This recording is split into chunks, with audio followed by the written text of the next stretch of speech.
महादेव्यः कुक्षिरत्नं शब्दजितवरात्मजं राजचन्द्रम् अहं वन्दे तत्त्वलोचनदायकम् गुरुतत्त्वलोचनदायकम्। महादेव्यः कुक्षिरत्नं शब्दजितवरात्मजं राजचन्द्रम् अहं वन्दे तत्त्वलोचनदायकम् गुरुतत्त्वलोचनदायकम्। जे भवकारण ज्ञाननादिति बान बोलावी कुमार्ग बतावे ते क्षणमा भव निवृत्ति कारण सम्यक दर्शन सूर्य बनावे सम्यक दर्शन नुपण कारण सद्गुरुदेव कृपाळु निवाणी सर्वय पूर्वशु हेतु नमो गुरु राजपदे पूरबुलटराणी सर्वय पूर्वशु हेतु नमो गुरु राजपदे पूरबुलटराणी। जय प्रभु। 6 ગાથા સુધી સમ્યક દર્શનના પુષ્પની આપણે ગઈકાલે વિચારણા કરી હતી અને એ જ સમ્યક દર્શનનો જે વિષય છે એ વચનામૃત 755 સાથે આગળ જતા મળી જશે એટલે આપણને ઘણો ખ્યાલ આવશે કે પ્રભુએ સમ્યક દર્શનની જે વાત કરી છે વચનામૃત 755માં અને સંકલના પણ એ જ પ્રમાણે મૂકી છે તો એના ઉપર વિચારણા કરીએ। પૂજ્ય શ્રી બ્રહ્મચારીજીના બોધમાંથી થોડું લઈએ ત્યાર પછી આગળ વધીશું પુષ્પમાં।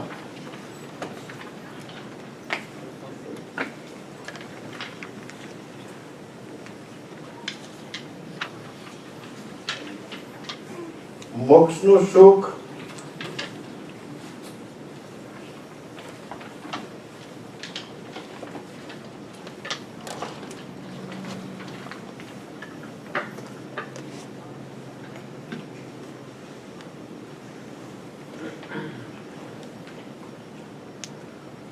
મોક્ષનું સુખ એને અનુભવમાં આવે છે।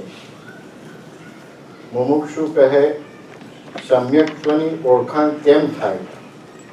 પૂજ્યશ્રી કહે પોતાને ખબર પડે છે મને મોહ છે કે નહીં, મને જ્ઞાન ગર્વ છે કે નહીં, હોય તો નથી।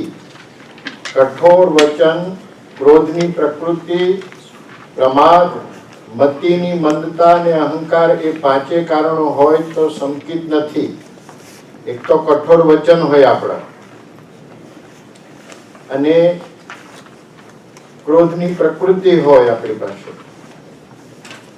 મતિની મંદતા હોય અને અહંકાર ભારોભાર ભર્યો હોય। આ 5 કારણો હોય તો સંકિત નથી। જીવ કહે કે હું સંકિત છું પણ આ 5 કારણો આપણે તપાસી જોવા। એટલે પરમ કૃપાળદેવ ઉપદેશ છાયામાં કહ્યું કે પ્રભુ ઓળખાણ થશે તમને તમારા આત્માની, તો કે આત્મા કઈ ગામ ગયો નથી, ઓળખાણ કોને થવાની છે? આત્માને જ થવાની છે। તો અહીંયા પણ એ જ વાત કરી છે કે આટલા કારણો જો હોય, આ 5 કારણો, એક કઠોર વચન હોય, ક્રોધની પ્રકૃતિ હોય, પ્રમાદ હોય, મતિની મંદતા ને અહંકાર, આ 5 કારણો હોય તો સંકિત નથી। એ ન હોય તો છે, એ ન હોય તો સંકિત છે। એટલે સમ્યક્તની ઓળખાણ કેવી રીતના થાય? સમ્યક દર્શન હોય ત્યાં દયા હોય છે, સમ્યક દર્શન હોય છે ત્યાં દયા હોય છે। એક વખત વાત કરી હતી વચનામૃતમાં કે સમ્યક દર્શન હોય ત્યાં દયા હોય છે. તેથી નિષ્ઠુર વચન ન કહે, સમ્યક તો હોય તે એ દોષથી જતું રહે છે. જો નિષ્ઠુર વચન આપણે બોલીએ તો સમ્યક તો હોય તો એ દોષથી એ સમ્યક દર્શન જતું રહે. પણ અહીંયા પૂજ્યશ્રીજી કહ્યું કે સમ્યક દર્શન હોય ત્યાં દયા હોય. વચનામૃત 135 કે સમ્યક્તોના 5 લક્ષણ આપ્યા છે. 135 ના પત્રમાં સમ, સંવેગ, નિર્વેદ, આસ્થા અને અનુકંપા. અને એમાં સમ, સંવેગ, નિર્વેદ એને કાઉન્સમાં મૂક્યા એની સામે દયા હોય તો આ સમ્યક્તના લક્ષણ છે એમ. કારણ કે તમે એનું છેલ્લું વચન વાંચો કે અહીંયા લખ્યું કે એ સગડા વડે એટલે ઉપરના 4 સગડા વડે સ્વાત્મ બુદ્ધિ તુલ્ય બુદ્ધિ થવી એ અનુકંપા છે. આ બીજા બધા હોય સમ, સંવેગ, નિર્વેદ અને આસ્થા. અને એ સગડા વડે જીવમાં સ્વ આત્મ તુલ્ય બુદ્ધિ થવી અને બીજા જીવોમાં પણ મારા જ આત્મા જેવી બુદ્ધિ થવી. તમને દુઃખ ગમે છે? નથી ગમતું? તમે બીજા જીવોને દુઃખ આપો છો? તો આ વાત સરખી થઈ ગઈ છે. સર્વ આત્મમાં સમ સૃષ્ટિ. એટલે સમ, સંવેગ, નિર્વેદ ને આસ્થા એ ક્યારે સફળ થાય કે જો જીવમાં દયા હોય. અને 4 વત્તા 5 એ સમ્યક દર્શનના લક્ષણો છે. એટલે એમણે કહ્યું કે સમ્યક દર્શન હોય ત્યાં દયા હોય છે. એટલે એક શ્રાવક હતો, તેની સ્ત્રી રોજ તેને પજવે. શ્રાવકને અવધિ જ્ઞાન હતું. બેન કેમ ન ઓળખી શકે? શ્રાવકને અવધિ જ્ઞાન હતું અને બેન દરરોજ પજવે. તેથી તેણે જાણ્યું કે સ્ત્રીનું મરણ નજીક છે. અવધિ જ્ઞાન છે એટલે અવધિ જ્ઞાન એટલે જાણી શકે કે આમ થવાનું છે. તેણે સ્ત્રીને કહ્યું કે તારું મરણ નજીકમાં છે. પછી તે ભગવાન પાસે ગયો ત્યારે ભગવાને કહ્યું કે કોઈને એવું ન કહેવું. તે સ્ત્રીને શ્રાવકે એવું કહેવાથી તે બહુ દુઃખી થઈ અને અઠવાડિયામાં મરણ પામી. જેમ આપણને દુઃખ થાય છે તેમ બીજાને પણ દુઃખ થાય છે. એટલે દયા રાખવી. દુઃખી કરવાની ભાવના હોય ત્યાં સમ્યક તો હોય. સ્વાત્મતુલ્ય બુદ્ધિ થઈ ગઈ છે. મારા આત્માને મને દુઃખી કરવાનું ગમતું નથી તો બીજા આત્મા પ્રત્યે પણ એ જ ભાવ થઈ ગયા છે કે આ મારો જ આત્મા છે. બધામાં જ રામના દર્શન કરે તો સમ્યક તો હોય ત્યાં મૈત્રી ભાવ હોય. સમ્યક તો હોય ત્યાં મૈત્રી ભાવ હોય. આમ પૂજ્ય બ્રહ્મચારીજી ઘણી જગ્યાએ સમ્યક દર્શન વિશે આમાં વાતો મૂકી છે. મિથ્યાત્વની આગળ આવે છે કે મિથ્યાત્વ મંદ થાય. આ છે 287 288 પાનું. આગળનું પાનું હતું 276 નવી આવૃત્તિ. મિથ્યાત્વ મંદ થાય તો આત્મા તે આત્મા, દેહ તે દેહ ભાસે. મિથ્યાત્વ એ અવળી સમજણ છે. જ્ઞાન મિથ્યાત્વના સંગથી અજ્ઞાન કહેવાય છે. દરેક આત્મા જ્ઞાન સ્વરૂપી છે પણ જ્યાં સુધી મિથ્યાત્વ સહિત છે ત્યાં સુધી એ જ્ઞાનને અજ્ઞાન કહેવામાં આવે છે. એ જ્ઞાન તો એનું એ જ છે. જ્ઞાન એનું એ જ છે પણ મિથ્યાત્વની સોબતનો રંગ લાગ્યો છે તેથી અજ્ઞાન છે. હું દેહ નથી એ ભ્રાંતિ ટળે તો સમ્યક દર્શન થાય. હું દેહ નથી તો હું કોણ છું? હું દેહાદી સ્વરૂપ નથી. દેહ, સ્ત્રી, પુત્રાદિ કોઈ પણ મારા નથી. આપણને અનાદિકાળનો અભ્યાસ છે પણ પરમ કૃપાળદેવ જાણે છે એની ચાવી કે આને પેલા નાસ્તિકતાથી સમજાવવા દે. નાસ્તિક ભાવથી સમજાવ્યું છે કે આ મારા નથી. કારણ કે જેનો અનાદિકાળનો અભ્યાસ છે એને ઠસવવું મગજમાં અત્યંત મુશ્કેલ છે. તો કે પેલા આ ઘૂંટી દે હું દેહાદી સ્વરૂપ નથી.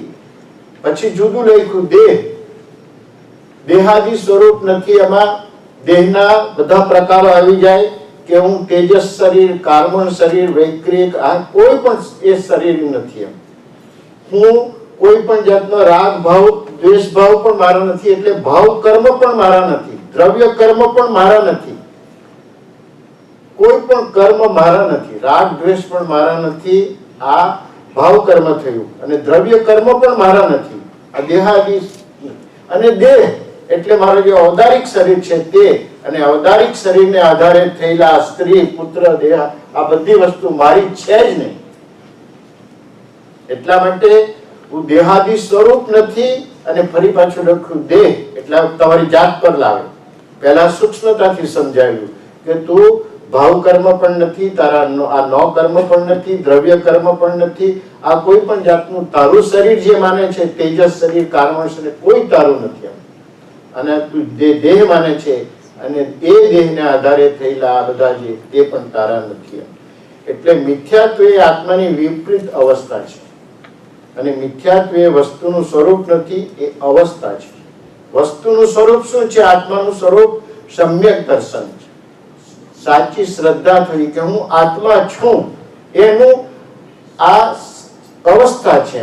અને જે મિથ્યાત્વ છે એની વિપરીત અવસ્થા છે. અવસ્થા તો તેની તે જ છે, પણ એ વિપરીત અવસ્થા છે, એને મિથ્યાત્વ કહેવામાં આવે છે.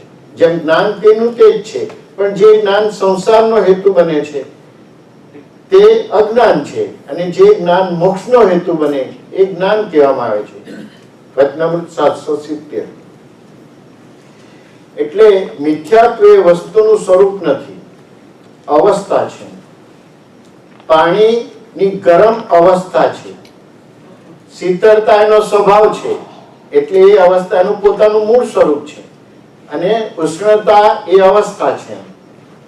કારણ કે પાણીને ગરમ કરો પછી કઈ ગરમ જ રહેજે, ગરમ જ રહેજે, પણ એ શીતળતાને ભજે છે, કારણ કે એના સ્વભાવ પ્રત્યે જાય છે. દરેક વસ્તુને પોતાના સ્વભાવ પ્રત્યે જવાનું થાય છે.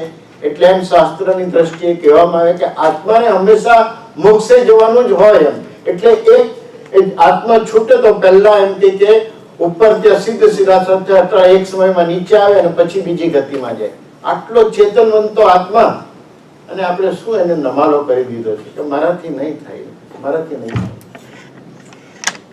એટલે અહીંયા કહ્યું કે મિથ્યાત્વ અવસ્થામાં કર્મ બંધાય છે અને સમજણ ફેર પડે. મિથ્યાત્વ કર્મ બાંધવાનું કામ કરે, અને સમજણમાં ફેર પડી ગઈ તો એ કર્મ છોડવાનું કામ કરે. આ કોણ કરે છે? એટલો આત્મા જ છે. જો અવસ્થામાં છે તો કર્મ બાંધે છે, સ્વરૂપમાં છે તો કર્મ બાંધતો નથી. ગાથા 7, 8 બે અત્યારે લઈએ, પછી આગળ જોઈશું. સાથે ગાઈએ. જે પાના નંબર 91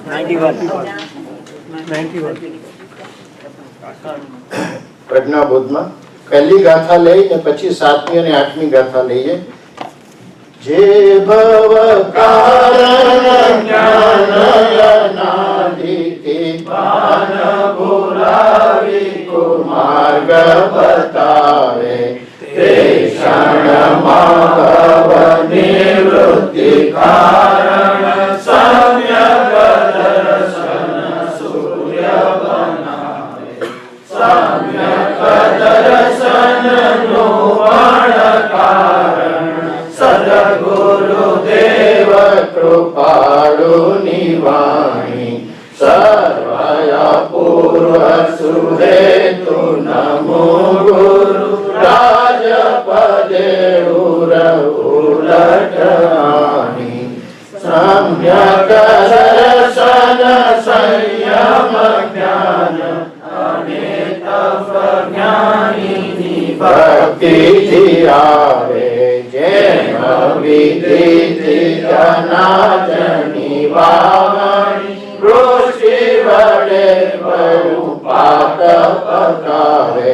સમ્યક દર્શન વાહન આરૂઢ સંવર ભક્તર સંયમી ધારે. જ્ઞાન ધનુષ સજી તપમાણ ચલાવી હરિ રૂપ કર્મ ત્યારે સંયમ યુદ્ધ વિશે જીતી તે વીર શાશ્વત રાજ્ય અનુપમ પામે શાયિક સમ્યક દર્શન આદિ અનંત ચતુષ્ટયવંત સુનામે દેહ તજી દેહ ધરે પરી દેહ રહી નિજ ભાવે એવી અલૌકિક ઉત્તમ લક્ષ્મી શાશ્વત સમ્યક દર્શન લાવે. તો સાતમી ગાથામાં કહે છે કે સમ્યક દર્શન સંયમ જ્ઞાન અને તપ જ્ઞાનીની ભક્તિથી આવે. સમ્યક દર્શન સંયમ જ્ઞાન અને તપ જ્ઞાનીની ભક્તિથી આવે. જેમ વિધિથી અનાજની વાવણી વૃષ્ટિ વડે બહુ પાક પકાવે. કે સમ્યક દર્શન સમ્યક જ્ઞાન અને સંયમ એટલે સમ્યક ચારિત્ર અને સમ્યક તપ એ બધું જ્ઞાનીની ભક્તિથી આવે છે. જ્ઞાનીની ભક્તિથી આવે છે. તો કે સમ્યક દર્શન સમ્યક જ્ઞાન સમ્યક ચારિત્ર અને સમ્યક તપ. 2 મિનિટ.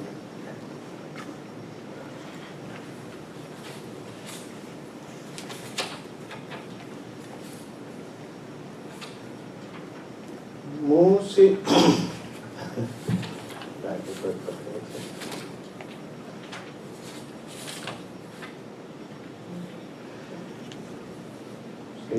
શ્રી પરમાત્મા મૂસી પાવક સોહગી પુકાંત નો ઉપાય રામચરણ ચારુ મિલ્યા મેલ કનક કો જાય.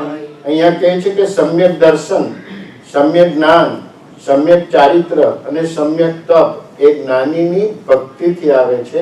કે જ્ઞાની પાસે એ બધી વસ્તુઓ છે અને વસ્તુઓ જ્યાં હોય ત્યાંથી તે વસ્તુ પ્રાપ્ત કરી શકાય છે. એ સામાન્ય રીતે આ જગતનો વ્યવહાર છે. અહીંયા કહ્યું કે મૂસી પાવક સોહિગી ફુકાતનો ઉપાય. મૂસી પાવક સોહિગી, મૂસી એટલે કુલડી. હવે શું છે એ દાખલો આપ્યો છે અને રામચરણ નામના કવિએ આ ગાથા લખી છે. એટલે આ બૃહદ આલોચના છે એ બધી સંકલન કરી છે જુદી જુદી જગ્યાથી લઈને. તો રામચરણ નામના કવિએ લખ્યું કે તમારે સોનુને શુદ્ધ કરવું હોય, સોનું ખાણમાં છે અને અત્યારે મલિન છે એકદમ, તેમ આપણો આત્મા પણ કર્મથી મલિન છે. અહીંયા સોનું મલિન છે એટલે કે મૂસી પાવક સોહિગી ફુકાતનો ઉપાય. તો એ સોનુને શુદ્ધ કરવા માટે મૂસી એટલે કે કુલડી, પછી કહે કે પાવક એટલે અગ્નિ, પછી કહે કે સોહગી એટલે ટંકણ ખાર. પહેલાના અત્યારે તો હવે જો કે ચાઇનાનો જમાનો આવી ગયો, ચાઇના વેરનો, પણ પહેલાના વખતમાં પિત્તળના વાસણો હતા ત્યારે કલઈ કરવા માટે ડાયરેક્ટ કલઈ નહીં કરે.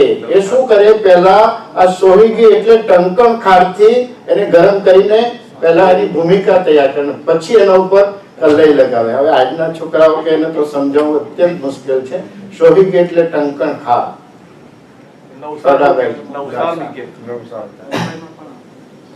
અને ફુકાતનો ઉપાય, અને પેલી નાનલી ભૂંગળી હોય સોની પાસે, કુલડી છે રાઈટ, સોનું તો આપણે શુદ્ધ કરવાનું છે.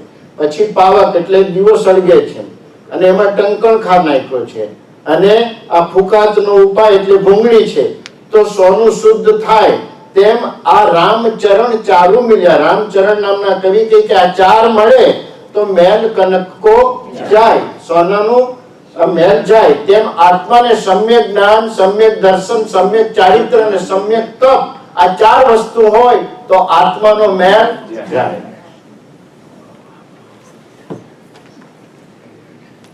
અહીંયા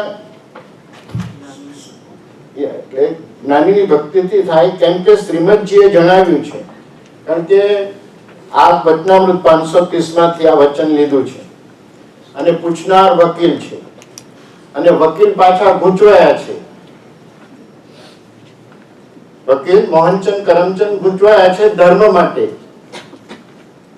તો તો એમણે બધા ધર્માત્માઓને પત્ર લખીને 28 પ્રશ્ન જે 530 માં મૂક્યા તે બધાને મોકલ્યા, કોઈ જવાબ આપ્યો નહીં.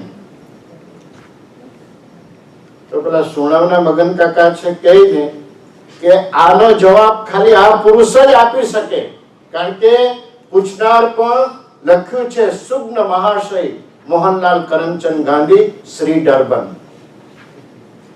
પત્ર વાંચ્યો છે ને એટલે ખબર છે. એટલે અહીંયા પરમ કૃપાળુજીને પ્રશ્ન પૂછેલો કે અભણને જ્ઞાન થાય? સુંદર પ્રશ્ન પૂછ્યો છે, સુંદર જવાબ પરમ કૃપાળુ. અહીંયા કહ્યું કે આપણે સમજવું છે એટલું જ છે કે ભક્તિ શાને માટે આટલી બધી ભક્તિની મહત્વતા છે, તો કે ભક્તિના બળે જ્ઞાન નિર્મળ થાય છે. જ્ઞાન છે પણ એની નિર્મળતા ક્યારે આવે કે જ્યારે તમારામાં ભક્તિ ઉગી હોય તો. કારણ કે આ ચાર વસ્તુ જ્ઞાનીની ભક્તિથી આવે છે. તો કે ભક્તિના બળે જ્ઞાન નિર્મળ થાય છે અને નિર્મળ જ્ઞાન મોક્ષનો હેતુ છે. એટલે જ્ઞાનને શુદ્ધ કરવા માટે પણ ભક્તિ જોઈશે. કારણ કે જ્ઞાનનું કામ શું છે? માન કરાવવાનું. અને માનનું કામ શું છે? જીવને નીચે પછાડવાનું. માનનું શું કામ છે? જીવને પછાડવાનું. પરમ કૃપાળુએ સુંદર દાખલો કાવીઠાના પ્રસંગમાં આપ્યો કે જીવ જો આટલો બધો અહંકાર કરે તો એને કેટલી મોટી પછડાટ પડે છે, જીવને ખબર નથી. તાળનું ઝાડ છે, બધાને ખબર છે, તાળનું ઝાડ 70-80 ફૂટ ઊંચું હોય, નીચે કૂવો છે, ઉપર તાળનું ઝાડ છે, અહંકાર છે. એમ હવે તાળના ઝાડ પરથી હજુ ભોંય પર પડે તો થોડી ઓછી પછડાટ લાગે, પણ નીચે 80 ફૂટ નીચે કૂવો છે એટલે ટોટલ 160 ફૂટની પછડાટ ખાલી. આ માન અહંકારનું આટલું જ કામ છે. અને જ્ઞાનથી આવે તો એ જ્ઞાનને ભક્તિ વડે નિર્મળ થાય અને નિર્મળ જ્ઞાન એ તમને મોક્ષે લઈ જાય. આમ કેવું છે કે આપત પુરુષના વચનની પ્રતીતિ રૂપ. ગઈકાલે જોઈ ગયા વચનામૃત 751. આપત પુરુષના વચનની પ્રતીતિ રૂપ, આજ્ઞાની અપૂર્વ રુચિ રૂપ અને સ્વચ્છંદ નિરોધપણે આપત પુરુષની ભક્તિ રૂપ એ પ્રથમ સંકેત કહ્યું છે. આ વ્યવહાર સંકેત. આટલું તો આ 751 તો મુખપાઠ થાય તો ઘણું સારું, પણ આ પહેલું વચન, કારણ કે આપણે એટલીસ્ટ વ્યવહાર સંકેત તો લઈને જ જવું છે, એમાં કોઈ સવાલ નથી. સમાધિ મરણ બધાએ કરવું છે અને સમ્યક દર્શન વગર સમાધિ મરણ થાય નહીં. વ્યવહાર સમ્યક દર્શન. તો અહીંયા કઈ કે આપત પુરુષના વચનની પ્રતીતિ રૂપ, આજ્ઞાની અપૂર્વ રુચિ રૂપ અને સ્વચ્છંદ નિરોધપણે આજ્ઞા ભક્તિ એવી આપત પુરુષની ભક્તિ રૂપ એ પ્રથમ સંકેત કર્યું છે. જેમ આ શું છે કે પછી દ્રષ્ટાંત આપ્યું છે કે જેમ વિધિપૂર્વક પ્રથમ અનાજની વાવણી કરવામાં આવે, અર્થાત ખેતરને ખેડીને સમયસર એમાં વાવણી કરવામાં આવે અને પછી વરસાદ થાય તો તે વડે ઘણો અનાજનો પાક મેળવી શકાય છે, તેમ જ્ઞાની ભગવાન પ્રત્યેના ગુણાનુરાગ સહિત આજ્ઞાની વિધિપૂર્વક સમ્યક દર્શન, જ્ઞાન, ચારિત્ર અને તપની આરાધના કરવામાં આવે તો આ જીવને ઘણો લાભ થાય છે. અહીંયા માધ્યમમાં ગમે ત્યાં જોશો, ધર્મમાં માધ્યમ હંમેશા જ્ઞાની પુરુષનું જ આવશે. ભક્તિ કરવાની આવે, આજ્ઞા કરવાની આવે કે વચનની પ્રતીતિ રૂપ હોય કે ભક્તિ કરવાની હોય કે એમની આજ્ઞા ઉઠાવવાની હોય, એમના વચન પ્રત્યે કોઈ પણ આવશે. 755 માધ્યમ જ્ઞાની પુરુષ જ છે. આ બદલાવું નહીં જોઈએ. સાધનો બધી સાધના બદલાયા કરે પણ માધ્યમ જ્ઞાની પુરુષ. એટલે તેમ જ્ઞાની ભગવાન પ્રત્યેના ગુણાનુરાગથી, એમના પ્રત્યે પ્રેમ ભક્તિ. એમ ભક્તિ ભલી ભગવંત તમારી સૌ સાધનનો સાર, પ્રેમ પ્રમાણે પ્રભુ પ્રગટાવે મોક્ષ તણી નહીં વાર રે. અતિ આનંદકારી જનહિતકારી ભવ દુઃખહારી નામ તમારું નામ. આટલો બધો પ્રેમ આવવો જોઈએ. પ્રભુશ્રીજીએ, સૌભાગભાઈએ શું જ્ઞાન હતું એમની પાસે? ભક્તિથી જીતી લીધા, ભક્તિથી પરમ કૃપાળુદેવને વશ કરી લીધા. પ્રભુશ્રીજી કે અમને તો કઈ આવડે નહીં એમ એટલું બધું એમ. એટલે દેવકરણજીને સાથે લીધા કે ભાઈ કોઈક તો આપણે જઈએ, મુનિ આવ્યા છે એટલે બધા શ્રાવકોને તો એમ થાય કે મુનિ ભગવંત આજે કંઈક અમને ઉપદેશ આપશે. પ્રભુશ્રીજી કહે કે આપણને તો આટલું બધું આવડે નહીં. એટલે દેવકરણજીને દેવું હતું. દેવકરણજીને થયું કે આટલા મોટા ઘરનો દીકરો કઈ દીક્ષા લેવાનો છે, એટલે એને એ થયું. પછી દેવકરણજીના ખાસ મિત્ર એટલે કહ્યું કે આપણે બંને દીક્ષા લે. તું સાચી વાત કરે છે? તો કે સાચી વાત છે. કે મારે તો દેવું છે, એમ તમારે તો ઘરે એ છે પણ અમારે દેવું છે, તો હું તમારું દેવું ઓઢી લઈશ. આ છૂટવાની જિજ્ઞાસા, આ છૂટવાની જિજ્ઞાસા. એટલે એમણે દેવું ઓઢી લીધું અને દેવકરણજીને સાથે લીધા. અને જ્યાં જાય ત્યાં પ્રભુશ્રીજી દેવકરણજી વાંચન કરે, આ બધું કરે એમ એનું. પણ પ્રભુશ્રીજી એ પરમ કૃપાળુને ભક્તિથી જીતી લીધા છે. પ્રભુશ્રીજી ભક્તિનો અવતાર છે. સૌભાગભાઈ એટલો પ્રેમ, સૌભાગભાઈના પત્રો વાંચવાનો એટલો તમને આનંદ આવે અંદર, જો સમજાઈ જાય તો કે આ તો અમસ્તું લખ્યું છે, અમારે કઈ જોતું નથી એમ કે આમ પાછા લખે, આ તો અમસ્તું લખ્યું છે, આમ પાછા રોધે છેલ્લે નીચે લખી દે. પણ પરમ કૃપાળદેવ પર એટલો જ સૌભાગભાઈ પ્રત્યે, એટલો જ સૌભાગભાઈ પ્રત્યે આવી ભક્તિ, આવો પ્રેમ ભક્તિ છે, કોઈ જુદી જ વસ્તુ છે પ્રેમ ભક્તિ. એમ જોઈ ગયા મીરાના ચરિત્રમાં આપણે. સમ્યક દર્શન રૂપ વાહન પર આરૂઢ થઈ કર્મ આવવાના દ્વારને રોકવા માટે સંવર રૂપ બખ્તર પહેરીને સંયમી પુરુષ જ્ઞાન રૂપી ધનુષને સજ્જ કરી તપ રૂપી બાણ ચલાવી કર્મરૂપી શત્રુઓને વિધારણ કરે છે, અર્થાત તેને વિંધી નાખે છે. આ બીજી ગાથા છે કે સમ્યક દર્શન વાહન આરૂઢ સંવર બખ્તર સંયમી ધારે જ્ઞાન ધનુષ્ય સજીત પમાણ ચલાવી હરિરૂપ કર્મ વિધારે.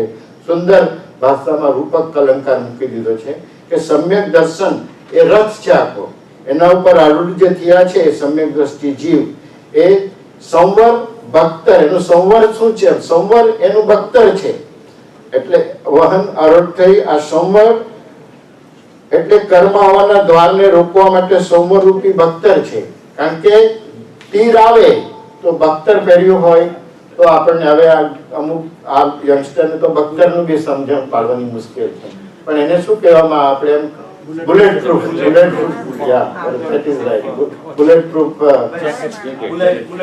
વેસ્ટ. એટલે પહેલાના વખતમાં બાણ વિદ્યા જયારે હતી ત્યારે આ સંવર છે એમ કે રાઈટ.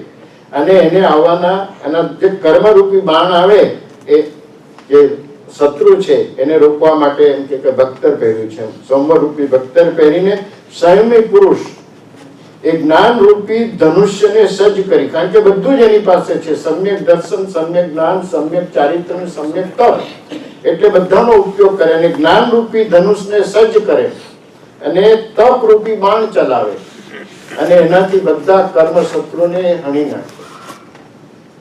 છે કઈ નહીં એની પાસે, હથિયારથી દ્રવ્યથી કાંઈ નથી, પણ અંદરના બધા હથિયારો છે. સમ્યક દર્શન છે, સમ્યક જ્ઞાન છે, સમ્યક ચારિત્ર છે, સમ્યક તપ છે, એનાથી એ કર્મને રોકી રાખે છે. હવે ગાથા 7 પર વિચારણા થોડી વધારે કરીએ કે શ્રદ્ધારૂપ સંકેતનું કારણ જ્ઞાનીની ભક્તિ છે અને સમ્યક દર્શન સંયમ એટલે કે ચારિત્ર, સમ્યક જ્ઞાન અને સમ્યક તપ એ જ્ઞાનીની ભક્તિથી આવે અને જ્ઞાની પ્રત્યે પ્રેમ, શ્રદ્ધા, દેવ ગુરુ ધર્મની શ્રદ્ધા, આ સમ્યક દર્શનના બધા લક્ષણો છે. સમ્યક દ્રષ્ટિ જીવના કે એને દેવ ધર્મ ગુરુ પ્રત્યે નિષ્ઠા, શ્રદ્ધા અને આગળ કહ્યું તેમ ભક્તિથી જ્ઞાન નિર્મળ થાય અને નિર્મળ જ્ઞાન એ મોક્ષનો હેતુ છે.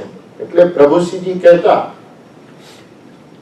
આપણને તો જ્ઞાન જોઈએ છે એમ, પણ પ્રભુશ્રીજી ઘણી વાર કહેતા કે અહીંયા સુધી ભર્યું છે તો કોને આપીએ? બિચારા પેલા જોઠાભાઈના ભાઈનું નામ શું? જયસિંહભાઈ છે. એ દરરોજ જાય અને પ્રભુશ્રીજી કે તમારી વારે વાર ચોખ્ખો થઈને આવો. બીજે દિવસે બીજા કપડા પહેરે, બીજું હાથે એમ કે પહેરતા નહીં. જયસિંહભાઈ ને તો પ્રભુશ્રીજીએ હાથ પકડ્યો છે અને પ્રભુશ્રીજીએ લખ્યું છે કે જેમ જુઠ્ઠાભાઈનો હાથ પરમ કૃપાળદેવ પકડ્યો તેવો શેઠનો હાથ અમે પકડ્યો છે. હવે જેને સત્પુરુષ હાથ પકડે એ કોઈ દિવસ સંસારમાં ડૂબે ના ડૂબે. પણ અહીંયા આમ પ્રભુશ્રીજી કહેતા કે ચોખ્ખા થઈને આવ. એટલે પ્રભુશ્રીજી ઘણીવાર એમ કહેતા કે પાટી કોરી કરી લઈને આવ, તો તારી સ્લેટની પાટી કોરી કરીને આવ તો હું એકલો પાડી આપું એમ. તો સ્લેટ તારી ચોખ્ખી કરીને લાવ તો હું એકલો પાડી આપું, તમને એક સમ્યક દર્શન આપું, પણ તમારું પાત્ર તો જુઓ ને અમારું દાન જુઓ. અમારું દાન જુઓ. સમ્યક દર્શન જે જીવને પ્રાપ્ત થયું નથી, તો એ સમ્યક દર્શનને તમે રાખશો ક્યાં? આ તો સિંહણનું દૂધ છે ને સિંહણનું દૂધ માત્ર સોનાના પાત્રમાં ટકે. આ તો દ્રષ્ટાંત આપવા પડે જ્ઞાની પુરુષોને શાસ્ત્રમાં એટલે આપ્યા છે, નહીં તો સમ્યક દર્શનની તો કોઈ તુલના થઈ શકે એમ નથી. એટલે કહેતા કે સિલેટ ચોખ્ખી કરીને લાવ તો એકડો પાડી આપો, નહીં તો આ લીટા પાડેલી સ્લેટમાં અમારો એકડો પણ લીટામાં જ ગણાય જાય. એટલા માટે પરમ કૃપાળદેવ પણ કહ્યું છે વ્યાખ્યાન સારમાં આ રીતનું. નહીં તો અત્યારે બધાને માર્ગે ચઢાવી દઈએ, પણ જેટલું જે પ્રમાણેનું ભાજન હોય ને તેટલું જ એમાં ભાર મુકાય છે. આપણને અત્યારે બધું આપી દે ને તો આપણી કોઈ મજા નથી કે આપણે એને ગ્રહણ કરીને એને પચાવી શકીએ. એટલે કહેતા કે કોરો થઈને આવ, સ્વચ્છ થઈને આવ, એટલે કે આત્માને કોરો થઈને કરીને લાવ, એટલું યોગ્યતા લાવો. પરમ કૃપાળદેવ લખ્યું આત્મસિદ્ધિ પહેલા પીઠિકા બાંધી, પછી મતાર્થીના લક્ષણ લખ્યા કે આ લક્ષણો છે એ પહેલા કાઢો, પછી લખ્યા આત્માર્થીના લક્ષણો, એને તમે પ્રાપ્ત કરો અને પછી આત્મસિદ્ધિ 44મી ગાથાથી શરૂ કરી. અજ્ઞાની પુરુષો હોય તે જ આ રીતે માર્ગ આપે, સીધો માર્ગ નહીં આપે. આપણે પૂછીએ છીએ કે અમારે સુખ સાથે કન્સર્ન છે, અમારે દુઃખ સાંભળવું નથી, અને આ તમે દુઃખની વાત લાવો, આ દુઃખની વાત, હજી દુઃખની જ વાત ચાલ્યા કરે છે, તો સુખ ક્યારે આપશો? અજ્ઞાની પુરુષો છે. અચકડા હોય તે કઈ નહીં, તમારું થઈ જશે.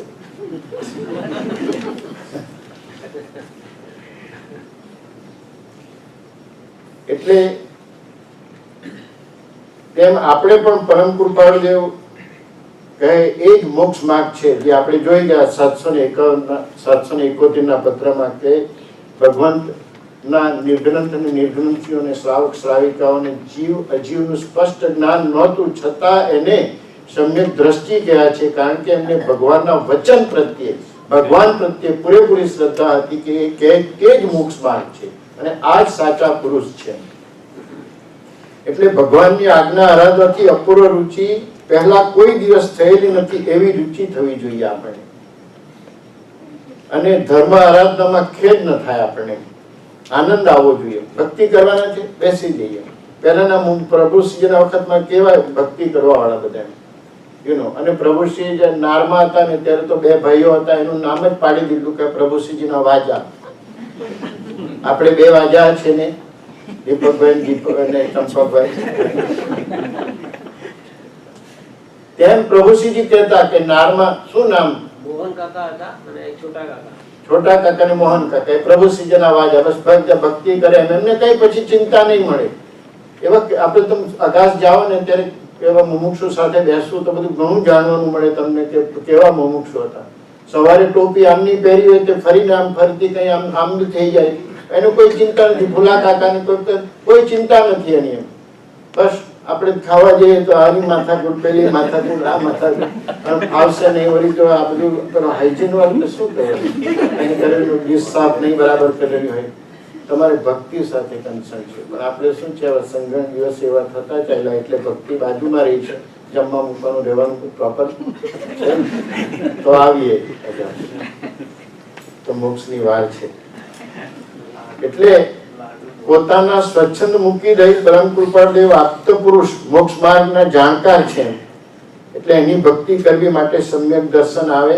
સમ્યક દર્શન આવે તો સમ્યક તપ, સમ્યક જ્ઞાન, સમ્યક ચારિત્ર આપોઆપ જ્ઞાનીની ભક્તિથી આવે છે. અને પછી કહ્યું કે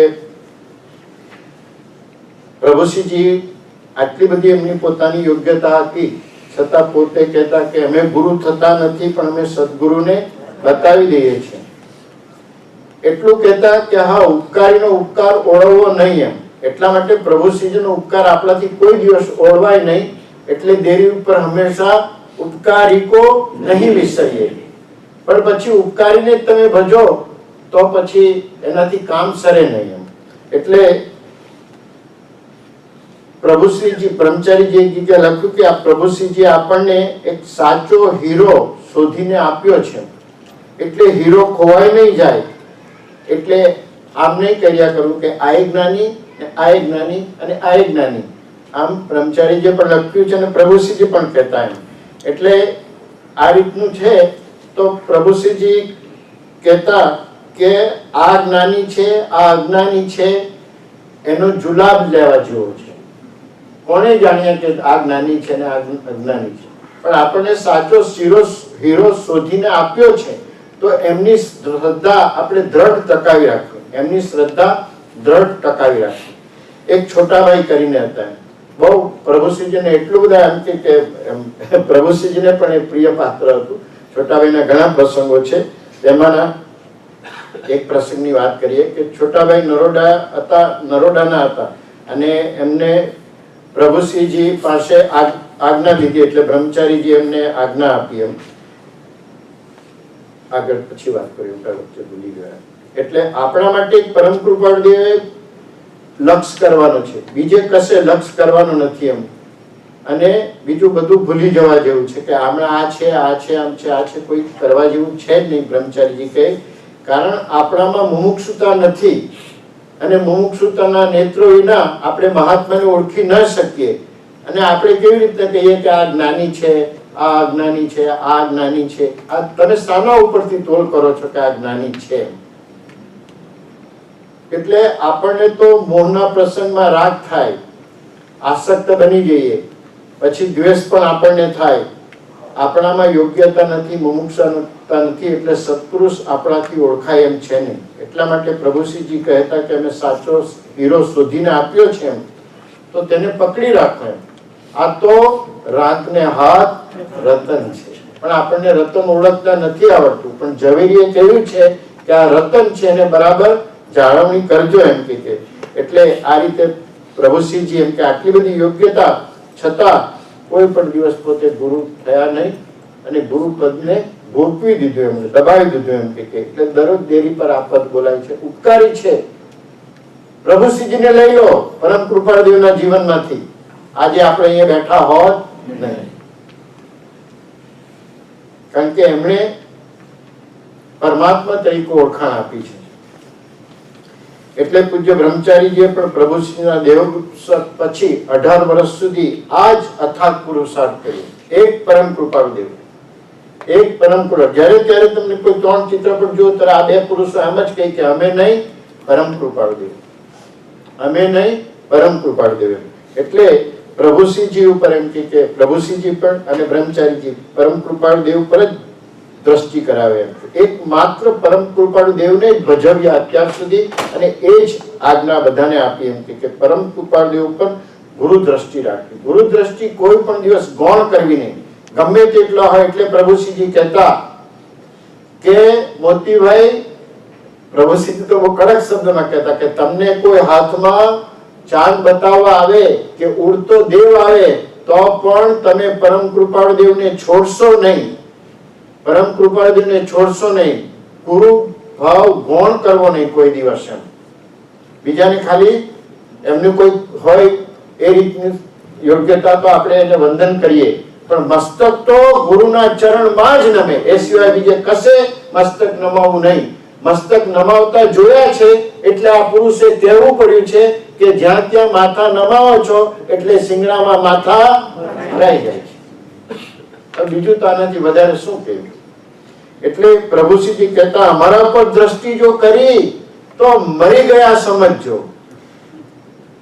અમારા પર દ્રષ્ટિ કરી તો મરી ગયા સમજજો. તમે મને બતાવો કોઈ આવા યોગ્યતા સાહિત્ય સંગીતના ધણીને પોતે કહેતા હિરજીભાઈ મંડાળાવાળાને કે તારા જેવાને ઘણાને અમે કેવળ જ્ઞાન પમાડી શકીએ. એટલે શું છે કે તમને મોક્ષ માર્ગે ચડાવી શકીએ. અને ચડાવ્યા છે આપણને બધાને મોક્ષે માર્ગે. એમ તે પુરુષ એમ કહે કે જો અમારા પર જો ગુરુ દ્રષ્ટિ થઈ તો મરી ગયા સમજજો. એટલે આ છોટા ભાઈ છે ને એ પ્રભુશ્રીજીના દર્શન બોધ થયા પછી ને નરોડા ગયા ને, નરોડા ગયા આજ્ઞા લઈને પછી નરોડા ગયા પ્રભુશ્રીજીના બોધ દર્શન. એટલે નરોડા ગયા અને પોતે ખેડૂત હતા ને તો જ્યાં જ્યાં ખેતરમાં જાય તો બધે જ એને પ્રભુશ્રીજીના જ દર્શન થયા કરે. આંબાનું ઝાડ જોયું તો પ્રભુશ્રીજી પ્રભુશ્રીજી પ્રભુશ્રીજી એવા એકમય થઈ ગયા. પછી નરોડાથી પાછા અને આ પ્રભુશ્રીજીના જ્ઞાનમાં છે. ખ્યાલ આવ્યો એમને, ખ્યાલ આવ્યો કે આ શું કરે છે. એટલે ફરી પાછા અગાસ આવ્યા ને ત્યારે બ્રહ્મચારીજીને કહ્યું એમ કે આ નરોડિયા, એને કહેતા નરોડિયો, કે આ નરોડિયાને ફરી પાછી આજ્ઞા આપો. એટલે એમણે આ વાત પૂજ્ય બ્રહ્મચારીજીને કરી કે હું તો જ્યાં જાઉં છું ત્યાં નરોડામાં મારા ખેતરમાં બધે મને પ્રભુશ્રીજીના દર્શન થયા કરે, પ્રભુશ્રી દેખાયા કરે બધે. આ બ્રહ્મચારીજીને વાત કરી, પ્રભુશ્રીજીના જ્ઞાનમાં છે. બ્રહ્મચારીજીએ નથી કહ્યું પ્રભુશ્રીજીને, એમના જ્ઞાનમાં છે. એટલે બ્રહ્મચારીજીને હંમેશા આજ્ઞા આપવાનું કહેતા, એટલે કહ્યું કે આ નરોડિયાને ફરી પાછી આજ્ઞા આપો. એટલે છોટા ભાઈએ આ બ્રહ્મચારીજીને ફરી પાછી આજ્ઞા લીધા પછી આ વાત કરી કે મને ફરી પાછી આજ્ઞા કેમ આપવાનું કર્યું. તો બ્રહ્મચારીજી એટલી જ વાત કરી કે છોટાભાઈ પ્રભુશ્રીજીએ તમારા ઉપર અનંત ઉપકાર કર્યો છે. અને ત્યારથી પ્રભુશ્રીજીના દર્શન દેખાતા બંધ થઈ ગયા અને પરમ કૃપાળદેવના દર્શન. આ માર્ગ છે, આ માર્ગ છે. ગુરુ ભાવના કોઈ પણ દિવસ ગૌણ નહીં કરી. ગમે તેટલા ઊંચા આસન પર બેસાડે, જો તમારા ગુરુ સાચા હોય ને તમને દ્રઢ શ્રદ્ધા હોય તો ગુરુ ભાવના કોઈ દિવસ ગૌણ કરવી નહીં. બધું જતું કરવું, ગુરુને જતા નહીં કરવા. કારણ કે ગુરુ મળશે તો તમને સંસારથી પાર ઉતારશે. ઊંચી ખુરશી કોઈ દિવસ તમને સંસારથી પાર નહીં ઉતારશે, સંસારમાં ઉભારશે. એટલે આપણે એક જ વસ્તુ રાખી, પ્રભુશ્રી જે કહ્યું કે એક માર્ગે આપણી તો ઉભે માર્ગે આપણી. બસ બીજી કોઈ ચિંતા મળે નહીં, અમને કઈ આવડે નહીં. એટલે પૂજ્ય શ્રી બ્રહ્મચારીએ લખ્યું છે કે એના શરણે જ જીવવું છે. જે કાંઈ અન્ય વાંચવું છે તે પરમ કૃપાળુદેવના વચન સમજવા માટે જ વાંચવું છે. એના શરણે જ દેહ ત્યાગવો છે. તો આ બે મહાત્માઓ આપણે માટે પરમ કૃપાળુદેવની દ્રઢ શ્રદ્ધા કરાવનારા છે અને કરાવી છે. અને એમણે પોતે કરી છે એ વસ્તુ અને એમણે પ્રાપ્ત કરી છે વસ્તુ અને અનુભવના વચનો છે કે અમે આમ કર્યું છે અને અમને પ્રાપ્ત થયું છે. એટલે આ પુરુષને તમે છોડશો નહીં, કોઈ પણ હિસાબે આ પુરુષને તમે છોડશો નહીં. હવે ગાથા નંબર 8 છે. સંયમ યુદ્ધ વિશે જીતી તે વીર શાશ્વત રાજ અનુપમ પામે. શાયિક સમ્યક દર્શન આદિ અનંત ચતુષ્ટયવંત સુનામે. દેહ તજી નહીં દેહ ધરે ફરી, દેહ રહિત રહે નિજ ભાવે. એવી અલૌકિક ઉત્તમ લક્ષ્મી શાશ્વત સમ્યક દર્શન લાવે. સંયમ રૂપી યુદ્ધમાં ઇન્દ્રિયો અને મનને જીતી તે વીર પુરુષ શાશ્વત એવા મોક્ષના અનુપમ રાજ્યને પામે છે. સંયમ યુદ્ધ વિશે જીતી તે વીર શાશ્વત રાજ્ય અનુપમ પામે. ક્ષાયિક સમ્યક દર્શન આદિ અનંત ચતુષ્ટયવંત સુનામે. એટલે મોક્ષ રાજ્યમાં મળેલ આત્મિક રિદ્ધિ તે ક્ષાયિક સમ્યક દર્શન તથા ચારેય ઘાતિયા કર્મના ક્ષયથી ઉત્પન્ન જે થાય છે તેવા અનંત જ્ઞાન. ચારેય ઘાતિયા કર્મ એટલે જ્ઞાનાવર્ણ્ય, દર્શનાવર્ણ્ય, મોહનીય અને અંતરાય કર્મ. આ ચારે જાય એનાથી અનંત ચતુષ્ટય જીવ બની જાય કે અનંત જ્ઞાન, અનંત દર્શન, અનંત સુખ અને અનંત વીર્ય નામની શક્તિઓ પણ ત્યાં પ્રગટ થયેલ છે. અનંત ચતુષ્ટયવંત સુનામે. એનું નામ શું છે? અનંત ચતુષ્ટયવંત. અને તે પુણ્યાત્મા કેવળ જ્ઞાન પ્રગટ થવાથી હવે દેહ તજી ફરી નવો દેહ ધારણ કરશે નહીં. દેહ તજી નહીં દેહ ધરે ફરી, દેહ રહિત રહે નિજ ભાવે. એવી અલૌકિક ઉત્તમ લક્ષ્મી શાશ્વત સમ્યક દર્શન લાવે. તો એને ફરી દેહ ધારણ કરશે નહીં અને પણ દેહ રહિત પોતાના શુદ્ધ આત્મભાવમાં જ નિરંતર વાસ કરીને રહેશે એવી અલૌકિક ઉત્તમ શાશ્વત મોક્ષ લક્ષ્મીને લાવનાર કોણ છે? સમ્યક દર્શન. સમ્યક દર્શન હોય તો આ બધું લાવે. ઠેઠ કેવળ જ્ઞાન પ્રગટાવે એની વાત કરી છે કે જે વીર પુરુષ છે, સંકિતી જીવ છે, એ અંતરંગ યુદ્ધ કર્યા કરે છે. બહારથી એની પાસે તો કોઈ શસ્ત્ર છે જ નથી, પણ એની પાસે સંભાવ નામનું શસ્ત્ર છે, સમ્યક દર્શન છે, એટલે એનાથી એ શત્રુઓને હટાવે. સહનશીલતા સંભાવે રહી નિરંતર ઉર્મા તો ઉદય આકરો ગભરાવે નહીં આનંદે રહે જીવ તરતો. સદગુરુ શરણે જન્મ મરણનો નિશ્ચય, સદગુરુ શરણે જન્મ મરણનો નિશ્ચય જેને આવે, સદગુરુ શરણે જન્મ મરણનો નિશ્ચય જેને અડગ રહે અનંત કર્મો ના ઉત્પાતો નાટક સમ લાગે તેને. અસંખ્ય કર્મો ના ઉત્પાતો નાટક સમ લાગે તેને. કે સહનશીલતા નિરંતર રહી ઉર્મા જો તો ઉદય આકરો ગભરાવે નહીં આનંદે જીવ રહે તરતો. સદગુરુ શરણે જન્મ મરણનો નિશ્ચય અડગ રહે જેને અસંખ્ય કર્મો ના ઉત્પાતો નાટક સમ લાગે. એને નાટક લાગે, પોતાનામાં જ થયું છે. એટલે પ્રભુશ્રીજી શું કહેતા, અમને તાવલી આવે છે ત્યારે તેનાથી છૂટા થઈને અમને જોવાની મજા પડે છે. આ તો પોતાની, આ નાટક તો કેવું હશે? તો આપણે એવા કઈ કર્મનો ઉદ્ધાર થઈ જાય ઘરમાં તો નાટક જેવા લાગે આપણે, ત્યારે જાણવું કે આપણને સમ્યક દર્શન થયું છે. તો અહીંયા ચારેય ઘાતી કર્મનો ક્ષય થયો છે, કેવળ જ્ઞાન પ્રગટ્યું છે. સમ્યક દર્શન વડે કેવળ જ્ઞાન પ્રગટ્યું છે. એટલે સમ્યક દર્શન આ મોક્ષ રૂપી અલૌકિક ઉત્તમ લક્ષ્મીને એમ કે શાશ્વત તમારી લક્ષ્મી, આપણી લક્ષ્મી તો અત્યારે છે અને ઘણા પ્રસંગો બને, આજના કરોડપતિ આવતીકાલના રોડપતિ પણ બની જાય અને આજના રોડપતિ આવતીકાલના કરોડપતિ પણ બની જાય. પણ આ તો શાશ્વત છે કે લક્ષ્મી કોઈ દિવસ જવાની છે નહીં. એને લાવનાર કોણ છે? સમ્યક દર્શન. સત્પુરુષોનો યોગ પર પ્રગતિ કર્યા. સદગુરુ દેવ કી જય, પરમ કૃપાળુ દેવ કી જય, લોકનાથ કી જય, શ્રી મહાવીર સ્વામી ભગવાન કી જય, સજાત્મ સ્વરૂપ પરમ ગુરુ.